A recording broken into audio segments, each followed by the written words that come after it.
Without objection, the amendment is considered read. Ms. Tsongas is recognized for 5 minutes. Thank you, Mr. Chairman.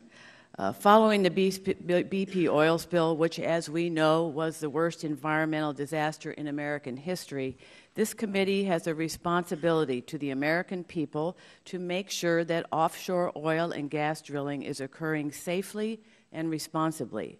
More than a year has passed since BP's blown-out well was finally capped, but Congress has still not enacted a single legislative reform to implement additional safety reforms. We have heard from the independent BP Spill Commission, we have heard from the government's joint investigation team, and those reports reach similar conclusions, that the BP disaster was preventable, not inevitable. The Interior Department has now completed the process of reorganizing the former Minerals Management Service, and in its reorganization, the Department, I believe, smartly separated the leasing, safety, and revenue collection functions of MMS into 3 separate agencies.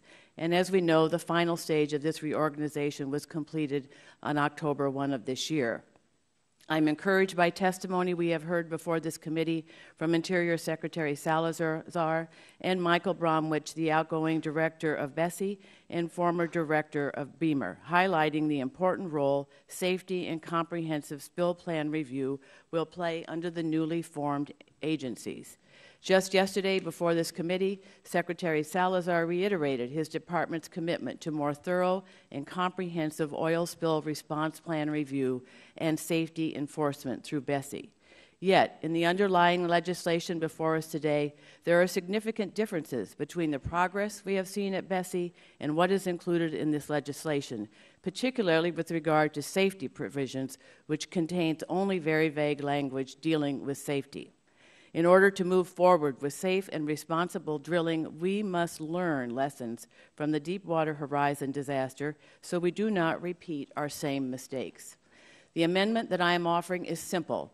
My amendment would simply elevate specific safety requirements as part of the duties of the position of Assistant Secretary of Ocean Energy Safety that the underlying bill would seek to establish.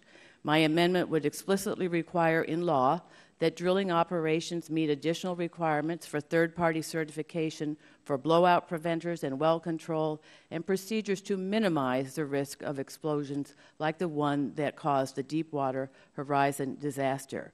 There is much that remains to be done to ensure that offshore drilling is happening at the highest possible level of safety, but these are a few common-sense reforms that we should be requiring.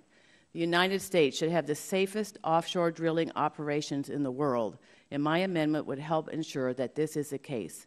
We cannot allow drilling to take place in our public waterways without companies clearly demonstrating their ability to prevent the types of malfunctions that led directly to the Deepwater Horizon blowout.